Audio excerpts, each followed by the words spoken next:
Okay, let's break down one of the most fundamental concepts of the entire internet. You do it 100 times a day, but have you ever stopped to wonder what's going on?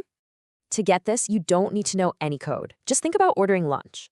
In our little story, you are the customer, and the kitchen, that's the powerful server.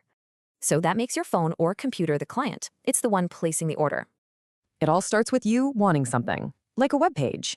Your device gets ready to ask for it. Your client then shoots that request out across the internet, asking for the website's data. That request finds its way to a server, which is basically where the website lives.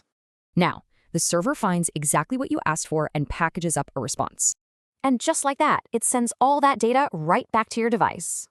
But what is it actually getting? It's not just a simple picture, not at all. It gets the raw code, the instructions it needs to actually build the page for you. And that's the whole cycle. Your client asks, the server responds, and the client builds. Now you know the secret.